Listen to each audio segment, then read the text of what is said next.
Early access hotfix number 17. Lots of issues fixed. Fixed an issue that could result in a crash when moving gold coins between gold coin containers. Fixed an issue when post-processing effects were not applied when using the Hide Mastery perk. Fixed an issue where the buffs would not be overwritten properly when a bard plays the same song. Fixed an issue where spells would sometimes not cast properly even when casting was completed correctly. Fixed an issue where the VFX was displayed abnormally large when applied to a cockatrice. Bard's Allegro duration has been normalized to 8 seconds based on the Bard's default persuasion of 20. Bard's Accelerando has been changed to be affected by persuasion and has also been normalized to 8 seconds based on the Bard's default persuasion of 20. Bard's Aria of Alacrity action speed reduced from 8, 14, and 20 to 4, 6, and 8. That's a huge nerf, more than half for the later ones. Bard's Aria of Alacrity duration adjusted to 30, 60, and 120 seconds based on the Bard's default persuasion of 20. What is that from, though? Feats of Alacrity move speed reduced from 5, 10, 15 to 5, 7, and 9. That's good. Bards could move so fast. Bard's Harmonic Shield duration adjusted to... oh, same. Bard's Harmonic Shield cost increased from 4 to 5. What is the cost? Oh, the memory cost. Bard's Unchained Harmony cost increased from 3 to 5.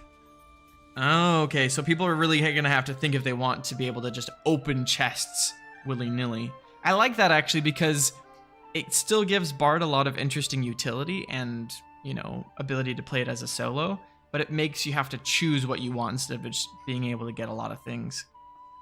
The gold coin container rarity grade has been adjusted to unique grade. Is that the pouch? Is that the bag? Is that the chest? I'm not sure. Longbow's projectile speed has been reduced from 3,500 to 3,250. Oh, Longbow's projectiles are slower now. Hit slow movement has been reduced from 35 to 30, and the duration has been reduced from 1.5 to 1. Let's go. Recurve hit slow movement penalty from 25 to 20. Let's go. Higher grade pickaxes give more regular interaction speed. Let's go. Yes, this is what we wanted. Higher grade. We kept the blue pickaxe. Let's go. We're gonna mine so fast.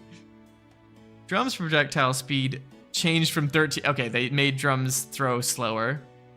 The projectile speed slower. The trajectory of the drum when thrown has been slightly modified. I'm sure they made it more of an arc as opposed to less of a direct throw. Damage from Darkswarm no longer reduces the recoverable health. Oh, that's nice, actually. That means that you can spend more time in the zone and not have it be as much of a penalty from using bandages. Slightly lower the drop rate for trinkets and treasures from chests.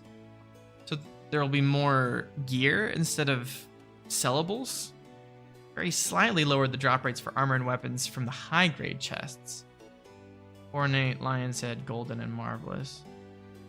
Interesting. Did feel like there was a lot of gear in the nice chests. For testing purposes, you can now only enter the normal dungeons. No, they're doing it?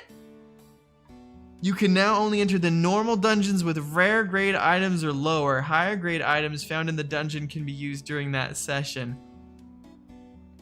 Okay, there's a bunch of whiners on Reddit right now being like, make gear-based lobbies.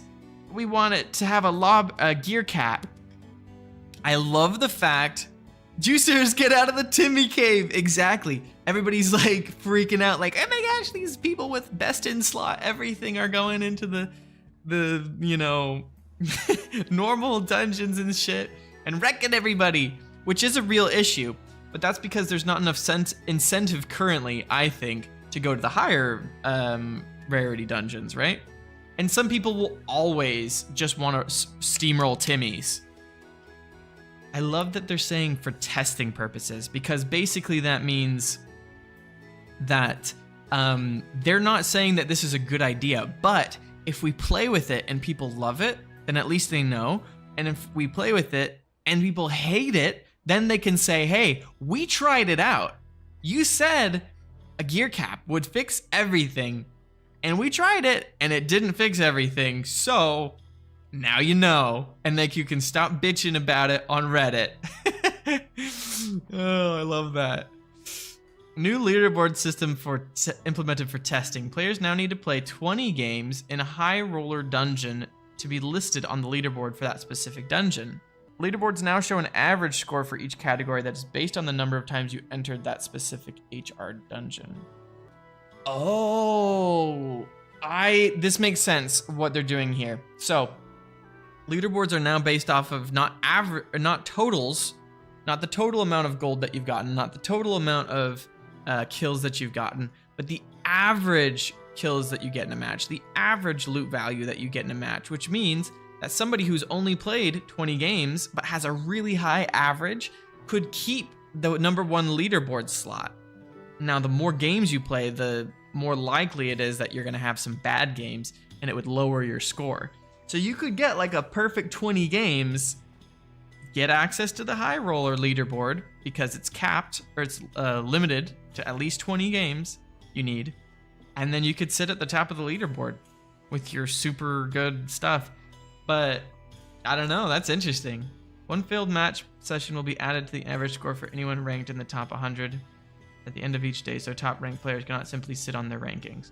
Okay. So, right. So people can't just sit on the rank. I know what I was just saying, but this is slightly different. So basically this is saying that the top 100 gets a ticking failure, essentially a 0 on their scorecard. So they have to keep on getting more high averages. That's kind of rough, honestly.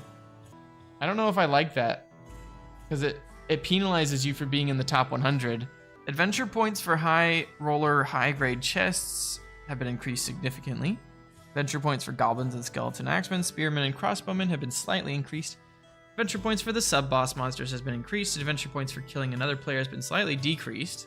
But yeah, the adventure point thing is interesting because it de-incentivizes PvP and it incentivizes you actually clearing the dungeon and looting. New leaderboard session begins with the completion of the patch. Okay. I don't know. We might want to try and go for the leaderboard. I don't play that much though, compared to some people. We've been fairly satisfied with the improved loot drops and incentivizing players to go into the dungeons. We do think that there was too much treasure being given by the chests, resulting in an excessive gold in the economy without enough money sinks built in yet. Thank you. See, that's why I love these developers. They know what they're doing, and people, I think right now in the community, are freaking out a little bit. They're like, oh my gosh, there's things, there's unbalance, there's all these things. They're testing shit. They're making sure that what they're doing makes sense by doing it one way and then doing it the other way, you know? And they realize, hey, the game's not finished yet. We pumped a bunch of really good loot into the economy without enough money sinks. There's not enough stuff to spend money on, which makes the economy crazy. We've reduced the drop rate of treasure and trinkets from the chest to slightly reduce the gold supply.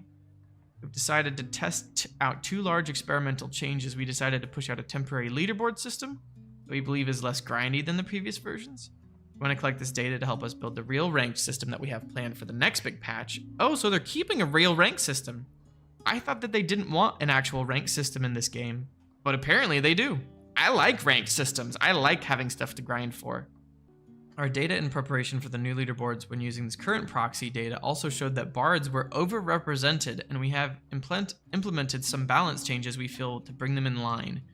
Finally, we are experimenting with the first gear-based matchmaking pool and have temporarily implemented a gear cap to the normal dungeons. We are aware that this solution has its flaws, but we're interested in collecting this data. Yeah, see, they're just seeing what it's going to be like.